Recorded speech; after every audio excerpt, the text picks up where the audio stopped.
Hi everyone, welcome to day 3 of my Iceland vlog series. The day started at 9:30 a.m. at the bus stop right in front of the church. I was waiting there for over an hour and kind of getting concerned if the bus will even show up. 10 minutes later, the bus finally arrived that was taking us halfway to the Katla Ice Cave tour. The weather was pretty windy and rainy, but the bus was very warm and comfortable. I settled right in at the back of the bus. A glimpse of what the roads looked like on the way to our first stop, Skogafoss, a 60-meter or 200 feet high waterfall that was featured in films like Thor: The Dark World. There is a set of 527-step staircase to the top for a better view of the waterfall. But before that, we had to jump through a big puddle to reach the first step of the staircase. The hike was a bit challenging for my tiny legs, but I soon made it.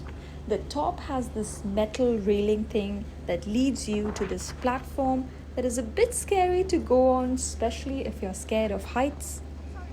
And the strong winds was not helping either. This is what the waterfall looks like from the top. Very mystical and smoky.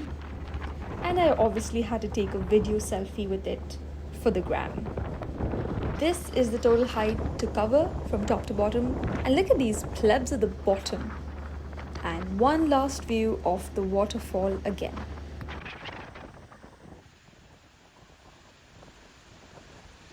The bus could obviously not take us all the way through, so the rest of the journey was covered in these humongous monster trucks.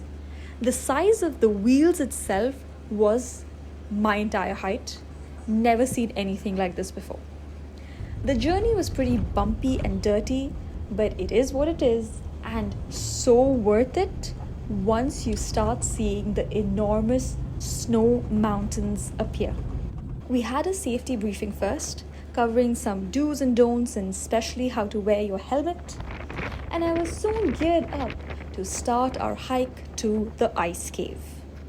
Here is a short clip to showcase how windy it was, and I'm sure the camera and sound still doesn't do justice. There was quite a few of us, and we all were always ready to help one another if we needed to. But the views surrounding us was just unreal. It literally feels like you are transported to a whole different planet. Words cannot describe it. You have to be there to know. The first bit of the hike was with regular shoes, but then we were all given crampons for extra grip and safety. It is kind of nice how it matches my jacket. The crampons made it a bit easier to walk, but it was still very adrenaline induced, and I'm pretty sure I slipped and fell at least twice. And the view would just keep getting better and snowier. Right before we enter the cave, there was a second briefing on how the ice cave came to be, how it is located near the Katla volcano, one of the most dangerous volcanoes in Iceland that was last active in 1918, and some other fun facts.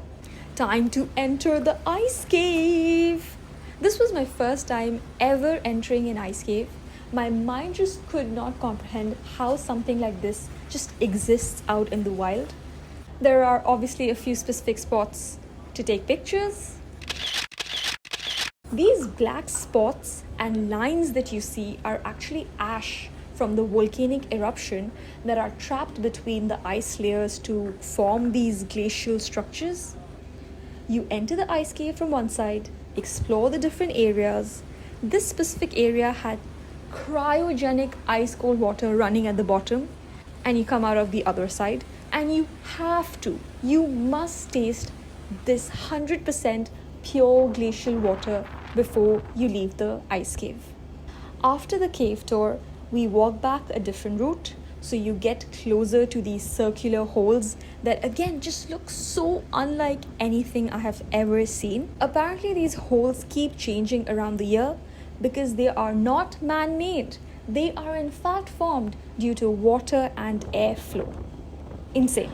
Obviously, the spot makes for a great picture spot again. But truly, I am just amazed and in awe of what I was surrounded by. Highly, highly, highly recommend this activity, and I enjoyed it this much. Soon it was time to get back into the monster truck, but I picked the most fitting souvenir from the spot to capture the experience, this piece of glacial ice. On the drive back home, my face felt fully frozen and numb, but trust me, it is so worth it. By 5:30 p.m., we were dropped back to the bus and on the way stopped by yet another waterfall. This one was called the Seljalandsfoss and is famous for allowing people to walk behind its powerful cascade. I didn't bother going behind because I didn't want to get fully wet. A quick video selfie was enough before I headed to a nearby shop that had these stones at the entrance. It was a nice, warm, cozy shop with a good collection of items. I didn't really buy anything. Funny story, I had run out of drinking water, so when I asked them if I can buy some water, the shopkeeper laughed a little and suggested what the locals do, which is just go outside and get some fresh glacial water right from the waterfall stream. What an absolute privilege to be able to do this. One of my core memories from this trip for sure. By 10:30, I was back in my hostel, gleaming, ready to fall deep asleep. Okay, bye!